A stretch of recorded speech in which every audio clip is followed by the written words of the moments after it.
Amém, irmãos. Eu aprendi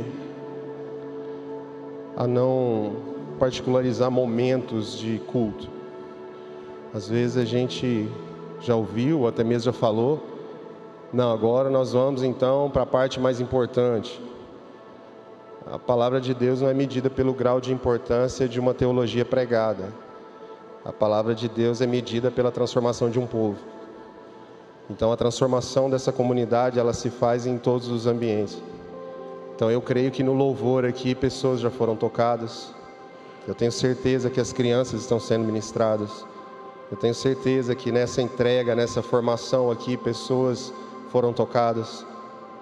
E assim nós também temos a certeza que nesse momento agora da ministração do Evangelho, pessoas aqui também serão tocadas pelo Espírito Santo e também serão transformadas no seu entendimento. Amém? Essa noite, pode colocar para mim o tema. Eu gosto de tematizar as mensagens, porque Deus fala comigo sempre em temas. Então, o tema dessa noite é Tua Graça Me Basta. Eu queria que você abrisse a sua Bíblia, o seu aplicativo, na segunda carta aos Coríntios, capítulo 12, nós vamos ler a partir do verso 1. Segunda carta aos Coríntios, capítulo 12, a partir do verso 1. Diz assim: é necessário gloriar-me, embora isso não adiante nada. Passarei as visões e revelações do Senhor. Conheço um homem em Cristo, que há 14 anos foi arrebatado ao terceiro céu. Se no corpo, não sei. Se fora do corpo, não sei. Deus o sabe. E sei que tal homem, se no corpo, se fora do corpo, não sei, Deus o sabe, foi arrebatado ao paraíso e ouviu palavras indizíveis, as quais não é lícito ao homem nem falar. De um assim me gloriarei, mas de mim mesmo não me gloriarei, senão nas minhas fraquezas. Ainda que me gloriasse, não seria insensato, porque estaria dizendo a verdade. Mas abstenho-me, para que ninguém pense de mim mais do que em mim vê ou em mim ouve. E para que não me exaltasse pelas excelências das revelações, foi-me dado um espinho na carne, a saber, um mensageiro de Satanás, para me esbofetear, a fim de não me exaltar. 3 vezes orei ao Senhor para que o afastasse de mim. Ele, porém, me disse: a minha graça te basta, pois o meu poder se aperfeiçoa na fraqueza. Portanto, de boa vontade, me gloriarei nas minhas fraquezas, para que em mim habite o poder de Cristo. Pelo que sinto prazer nas fraquezas, nas muitas necessidades, nas perseguições, nas angústias, por amor de Cristo, pois quando estou fraco, então é que eu sou forte. Aleluia, irmão. Irmãos, esse texto, essa carta, ela foi escrita pelo apóstolo Paulo. Na minha percepção, na minha opinião, não existe ninguém entre os apóstolos que tivesse mais autoridade para falar de graça do que o apóstolo Paulo. Por quê? Porque o apóstolo Paulo, antes de ser apóstolo, o seu nome era Saulo, mais conhecido como Saulo de Tarso, porque ele nasceu numa cidade chamada Tarso. Romano, fervoroso, judeu, se mudou para Jerusalém. E em Jerusalém, Saulo de Tarso dedicava a sua vida a perseguir e a matar todos os que se declaravam seguidores de Jesus. O apóstolo Paulo, ele era ao avesso do evangelho. Ele era um perseguidor da igreja.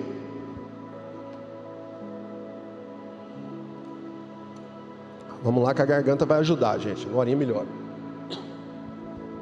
Então o apóstolo Paulo, perseguindo os cristãos, duvidando da fé, falando coisas que a sua fé, alicerçada naquilo que era a fé de Abraão, duvidava da ressurreição de Cristo, duvidava do que Cristo ensinou, por aquilo que ele achava e tinha como convicção. Talvez como muitas pessoas hoje lá fora têm olhado para a igreja e têm duvidado, tem olhado para a igreja e tem perseguido a igreja porque tem as suas convicções, porque tem as suas ideias formadas, a sua criação, o seu grupo social, o seu pensamento formado. Mas o apóstolo Paulo, um dia indo para uma cidade chamada Damasco, para perseguir, prender e matar cristãos na cidade de Damasco, a Bíblia diz que a caminho de Damasco, o céu se abriu sobre ele, e uma forte luz fez com que ele caísse por terra. E ao cair por terra, ele ouviu uma voz dizendo: Saulo, Saulo, por que me persegues? E então a voz disse para ele disse: quem é o Senhor? E a voz disse: eu sou Jesus, a quem você persegue. Irmãos, existe algo que vai acontecer no grande e prometido avivamento sobre a nação brasileira, e isso eu afirmo para você pelo Espírito Santo que está aqui falando comigo, que a primeira coisa que vai acontecer como sinalizador de que um grande avivamento de conversões genuínas vai acontecer no Brasil, é que as pessoas que hoje estão perseguindo a igreja, elas vão ver o céu se abrir sobre elas, e Jesus vai dizer a mesma coisa que ele disse para Paulo: eu sou Jesus, a quem vocês estão perseguindo. E a resposta vai ser a mesma de Paulo, que disse: e agora? O que eu farei? E Jesus disse: então agora vai para Damasco. Eu preparei uma casa para você, Paulo. Eu preparei uma casa, Paulo, para alguém que teve um encontro imerecido. Eu preparei um lugar, Paulo, para treinar alguém que não tinha mérito nenhum em ter um encontro comigo. Os próximos anos da igreja brasileira vai ser uma surpresa para todas as pessoas, porque os próximos ministros que vão declarar com um poder de fogo na palavra, com transformações genuínas, vão ser aqueles que não tinham mérito nenhum, mas que tiveram um encontro com Deus. Serão homens inabilitados, homens com o passado difícil, mulheres com o passado condenável, pessoas rejeitadas pela sociedade e rejeitadas pela própria igreja. Serão esses os homens e as mulheres, porque não tem a ver com aquilo que a gente pensa e nem com aquilo que a gente prepara. É graça. É graça. Pastor, mas a minha vida foi uma vida de homicídio. E aí? Graça. É graça. Pastor, mas como que eu vou servir ao Senhor?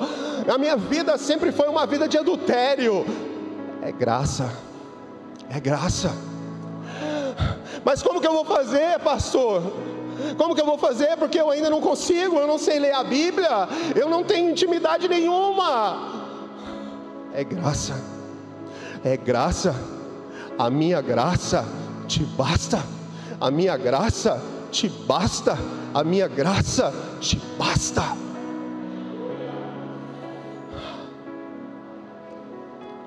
O apóstolo Paulo, quando teve um encontro com Cristo Jesus,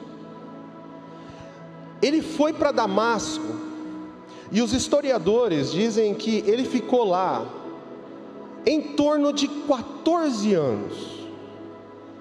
10 anos no deserto, mais quase 4 anos de preparação, para que então ele começasse a sair a pregar o Evangelho. E o que me chama a atenção é que quando ele vai escrever o texto, então ele começa aqui no versículo 1, e ele diz assim: é necessário gloriar-me, embora isso não adianta nada. E ele continua, e ele diz: eu passarei as visões e as revelações do Senhor, porque eu conheço um homem. Ele não disse, eu sou esse homem. Ele não disse, eu sou esse cara. Eu sou esse homem que sou usado por Deus. Eu sou esse homem que é conhecido pela pregação do Evangelho. Eu sou esse homem que teve um encontro com Jesus. Não, ele disse, eu conheço um homem. Eu conheço um homem, sabe por quê? Porque o homem que eu conheço estava a caminho de Damasco para matar os meus irmãos. O homem que eu conheço a caminho de Damasco era alguém sanguinário. O homem que eu conheço a caminho de Damasco não tinha crédito nenhum com Deus. O homem que eu conheço a caminho de Damasco não valia nada para pregar o Evangelho. O homem que eu conheço só está aqui hoje por causa que a graça de Deus me basta.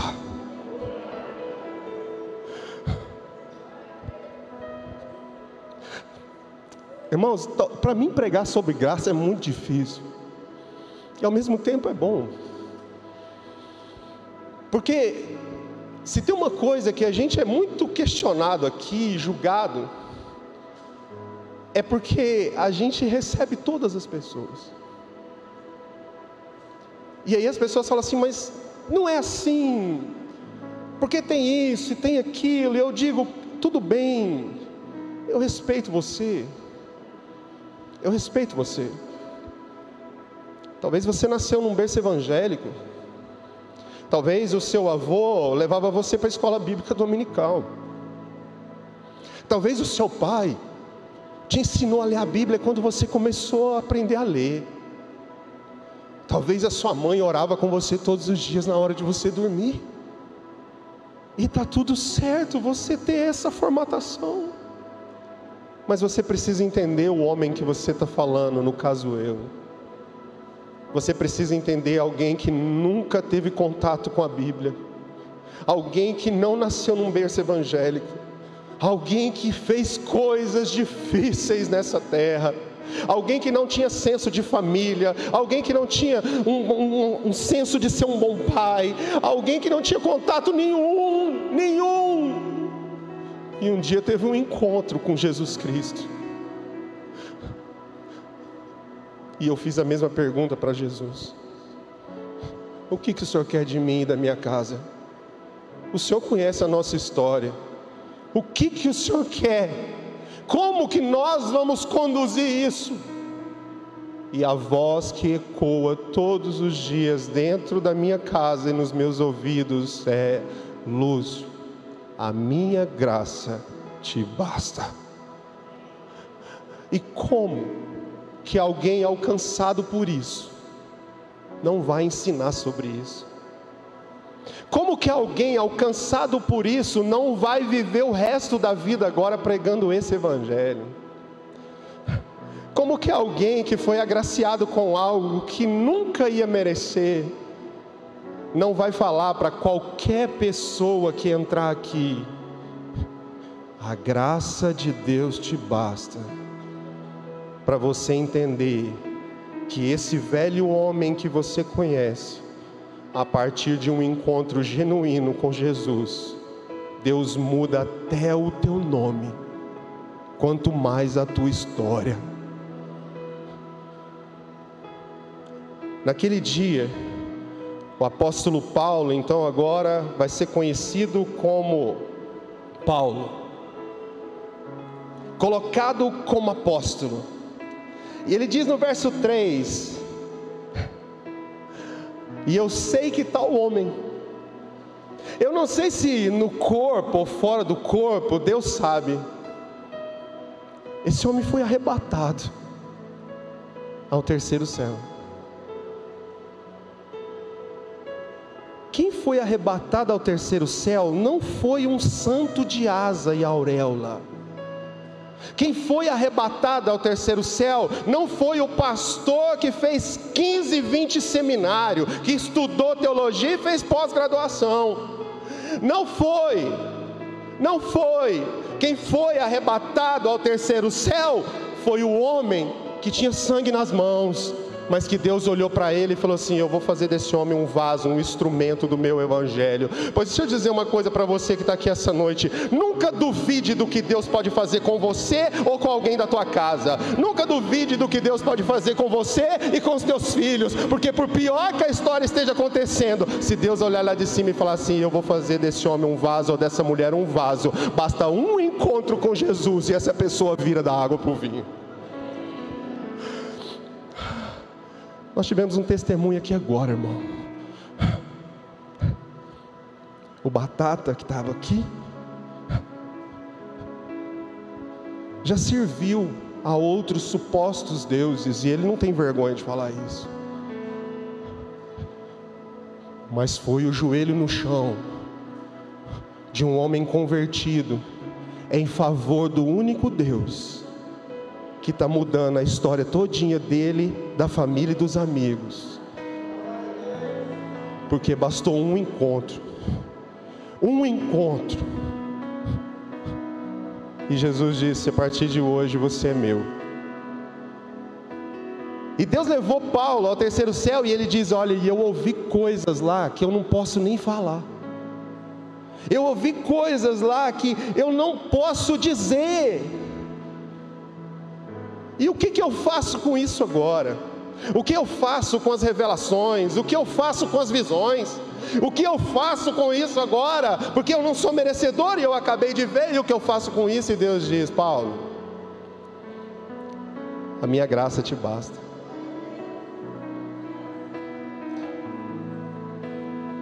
Olha, Paulo, mas como eu sei que pode acontecer algo, e eu gosto tanto de você, e eu sei o tanto que você vai ser usado por mim, eu vou fazer um favor para você. Eu vou colocar um espinho na sua carne. Aliás, Paulo, eu vou mandar um mensageiro de Satanás para te esbofetear todo dia. E o Paulo deve ter orado e falado assim: Senhor, mas por quê? Porque a minha graça te basta. Senhor, mas por que esse mensageiro todo dia? Porque a minha graça te basta. Porque eu não posso dizer as coisas que eu vi? Porque a minha graça te basta. Por que eu sou um homem de Deus, mas lá em casa tem hora que o meu casamento é difícil? Porque a minha graça te basta. Por que eu sou um homem de Deus e ajudo tanto? Por que tem hora que a minha condição financeira não é legal? Porque a minha graça te basta. Por que tem hora que eu, sendo tão de Deus, ainda tenho enfermidade na minha casa? Porque a minha graça te basta. Porque você não pode se ensoberbecer por aquilo que você acha que você é. Porque a única coisa que você precisa saber é que, tendo dinheiro ou não, tendo saúde ou não, o casamento estando bom ou não, os filhos estando bem ou não, a minha graça te basta. Te basta.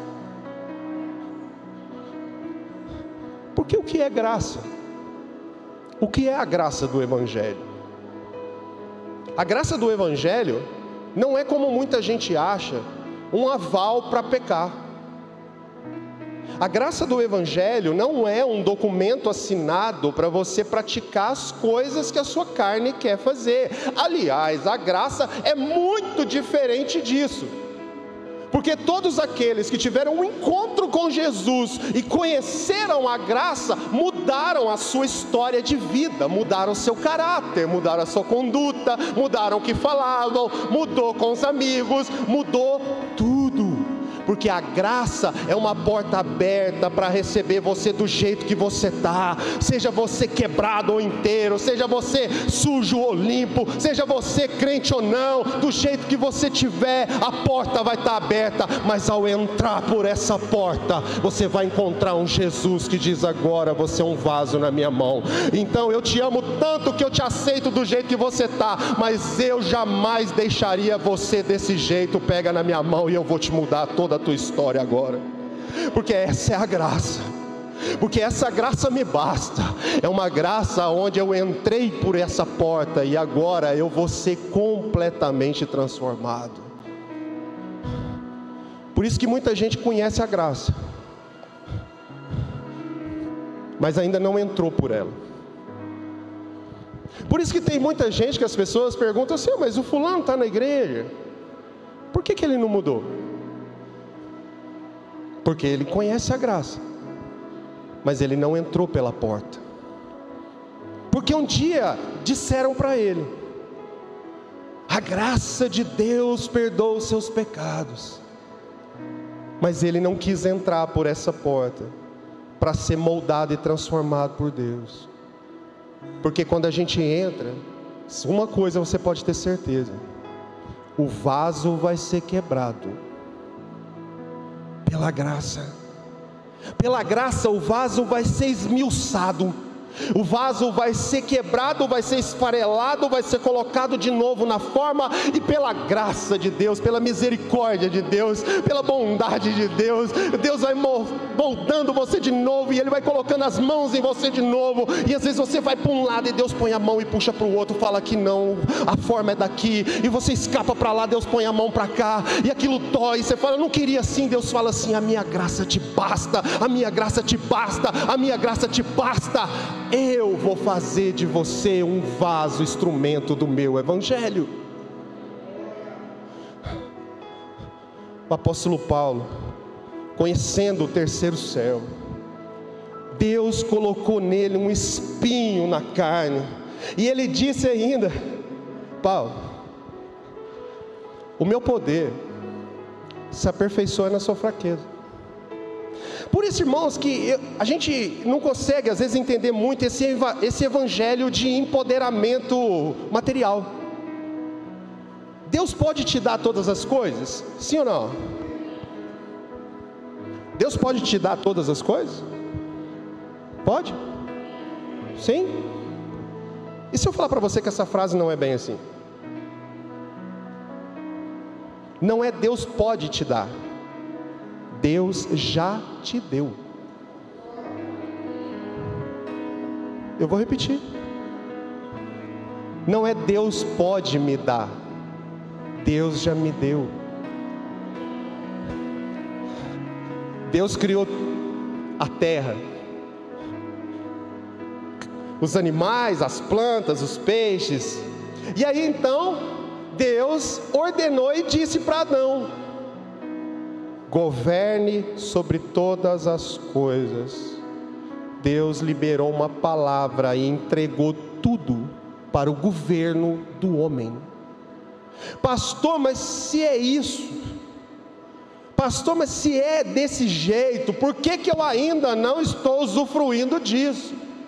Porque talvez você ainda não entendeu que a graça é suficiente para transformar meninos em homens, que a graça, ela é suficiente e ela basta para transformar meninos em homens, porque homens maduros, mulheres maduras que não são mais meninos, são herdeiros que agora podem assumir o governo de todas as coisas.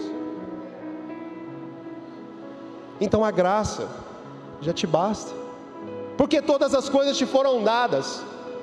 E aí Deus diz: então o meu poder se aperfeiçoa na tua fraqueza.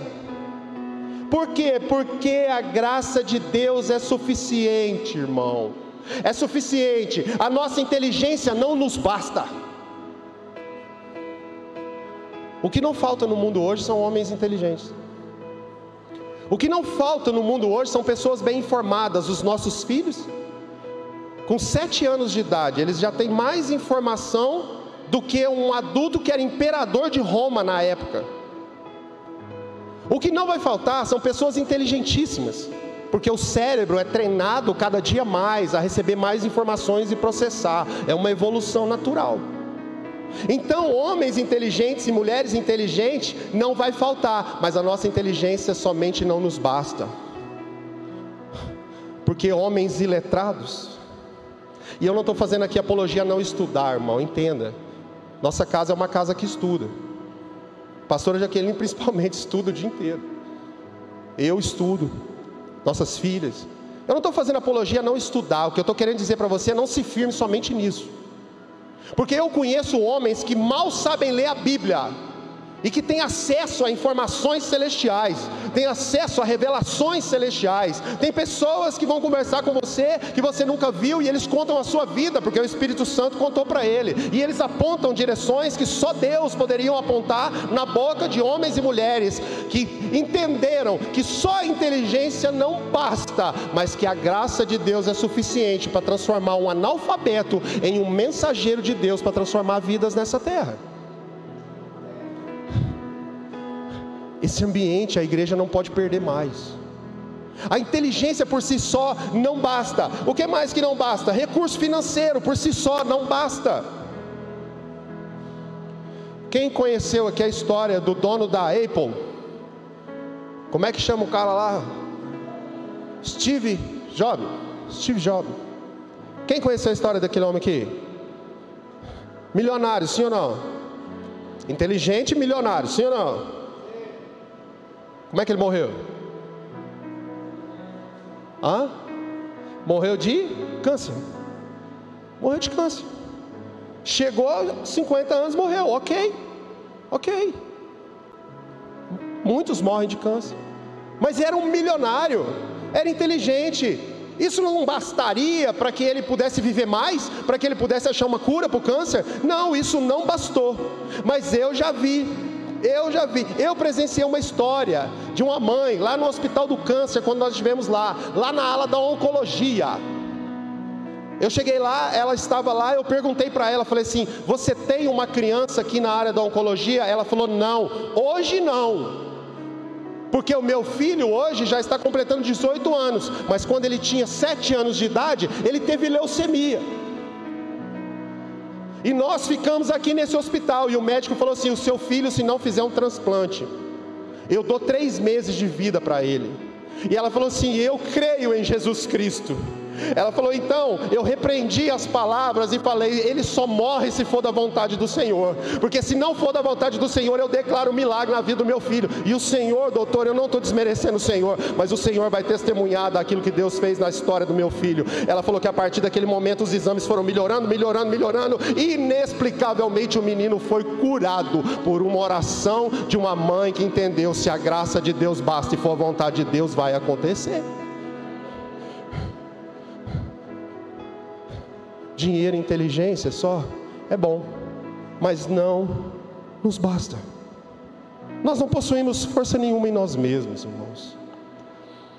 Tem muita gente que está se tornando forte aos próprios olhos, sabe? A gente está com a síndrome da igreja de Laodiceia. A igreja de Laodiceia é que declarou, lá em Apocalipse 3,17, ela diz: olha, nós não precisamos de coisa alguma. E Deus disse assim: olha, vocês não sabem, mas vocês são infelizes, miseráveis, pobres, cegos e nus. Sabe o que tem nos impedido, irmãos, de viver a verdadeira graça de Deus? É muitas vezes a gente viver uma situação confortável e a gente começar a achar que a gente não precisa de mais nada. Olha, eu não preciso de nada. Você sabia que as igrejas na Europa fecharam porque a prosperidade lá começou a crescer muito? Você sabia disso? Você sabia que templos que reuniam todas as semanas 5, 10 mil pessoas, na época de John Wesley, de John Stott, de grandes avivalistas que tinham lá avivamentos e avivamentos, eles fecharam e hoje eles são museus?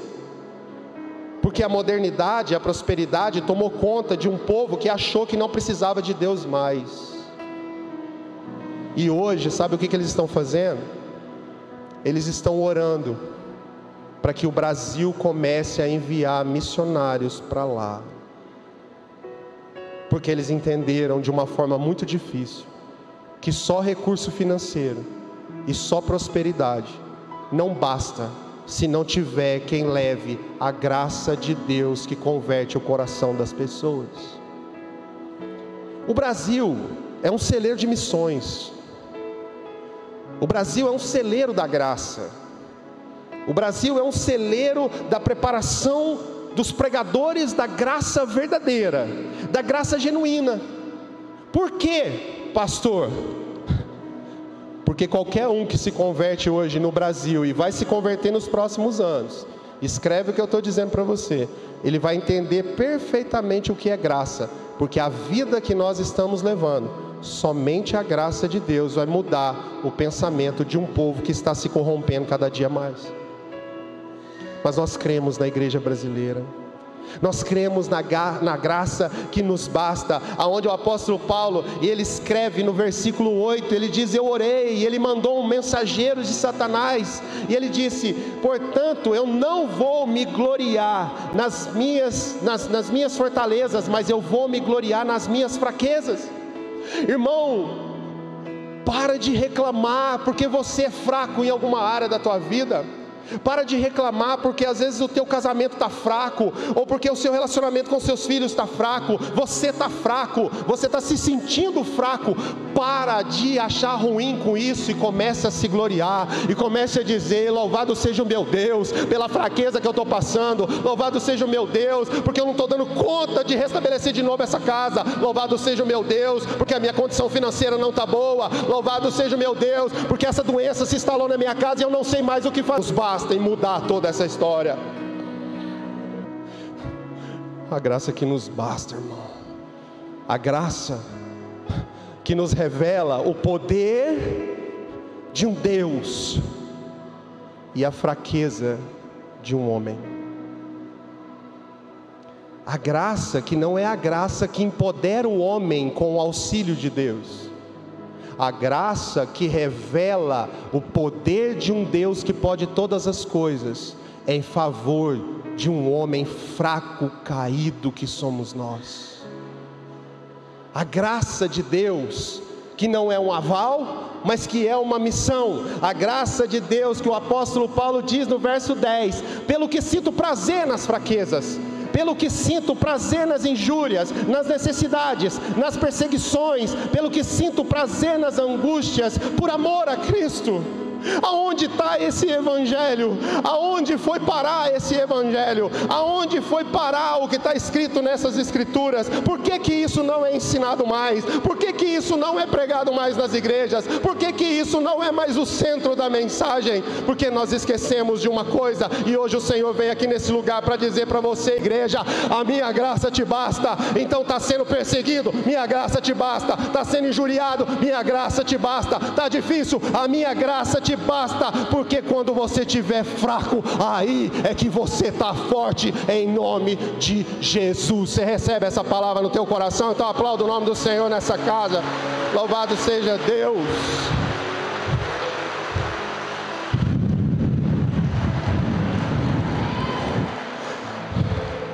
Louvado seja Deus, irmãos. E eu quero partir para encerrar aqui. Mas eu queria deixar 2 exemplos bem rápidos. Não sei se o meu relógio está certo aqui, mas nós já vamos encerrar. Eu queria deixar 2 exemplos da Bíblia, de homens que na sua fraqueza foram usados pela graça de Deus. O primeiro deles é Gideão. Gideão, que todo mundo sabe que estava malhando trigo no lagar, escondido com medo. Deixa eu te falar uma coisa, irmão, anda bem aqui. Nós estamos vivendo uma geração de homens e mulheres com medo. Eu me coloco nesse lugar. Nós somos uma geração amedrontada. Nós até estamos cuidando da nossa família, nós até estamos lutando, mas às vezes nós estamos escondidos como Gideão porque nós temos medo.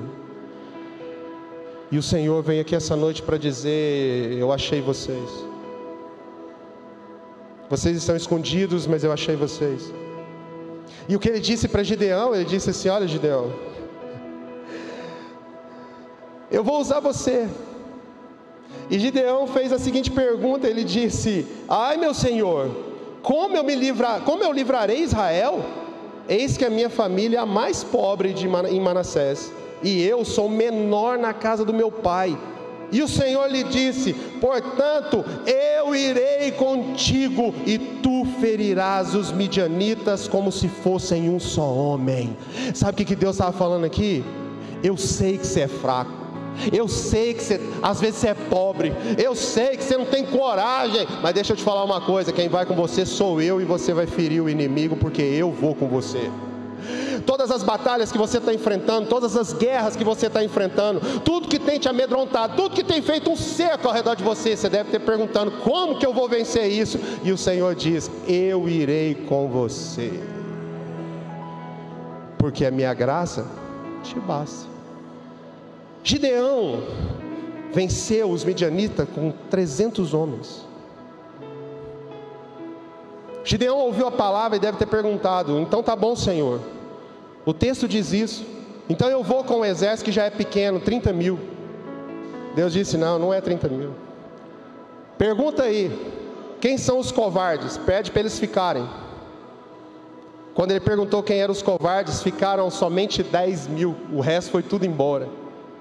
E Deus disse: não, 10 mil está muito. Leva eles no rio, e aqueles que beberem água, igual cachorro, também não irão, mas os que pegarem a água com a mão e levarem na boca, e a mão na espada, esses irão com você. De 10 mil sobraram 300. E Gideão deve ter olhado para Deus e falado assim: o que eu vou fazer com 300? E Deus deve ter respondido: a minha graça te basta. O que eu vou fazer com esse pouquinho de dinheiro, Senhor, para sustentar essa casa? A minha graça te basta. O que eu vou fazer com essa enfermidade, Senhor? Está difícil, não temos condição. A minha graça te basta. O que eu vou fazer com os meus filhos que estão se perdendo? A minha graça te basta, Gideão. Eu irei contigo. E o outro, que também foi alvo na sua fraqueza da graça de Deus, foi Sansão. Sansão nasceu com um dom, e Sansão era dotado de uma força descomunal. Só que Sansão viveu uma vida fazendo tudo ao contrário. Só que Sansão um dia caiu, casou, se envolveu com uma mulher que entregou ele, a Dalila, e ele foi preso pelos filisteus. Furaram seus olhos e ele estava numa condição agora de extrema fraqueza. Então amarraram ele nas colunas do templo de Dagon. E ele, com os olhos furados, sem a força, ele fez uma última oração. E ele disse: Senhor, se o Senhor puder, pela última vez, pela tua graça, porque eu não mereço, pela tua graça, porque eu não mereço, o Senhor me dê força pela última vez. E a Bíblia diz então que o Espírito se apossou de Sansão, e ele empurrou as colunas do templo dos filisteus, e o templo caiu, e matou todos os filisteus. E a Bíblia diz que Sansão matou mais filisteu com a sua morte do que com a sua vida, porque mesmo estando fraco, estando cego, sem condição nenhuma, ele teve a ousadia de ainda olhar para Deus e falar assim: mas eu sei que o Senhor é um Deus de graça, e se a tua graça me basta, e o Senhor quiser, eu ainda posso cumprir a minha missão, ainda que eu tenha que morrer com ela. E foi isso que Deus fez com Sansão, e eu quero declarar que é isso que Deus vai fazer sobre a tua vida, sobre a tua casa, em nome de Jesus, porque a graça de Deus te basta. Aleluia, irmão. Então aplauda o Senhor mais uma vez. Louvado seja Deus. Aleluia, glória a Deus, amém, amém. Irmãos, fique de pé no seu lugar, vamos orar.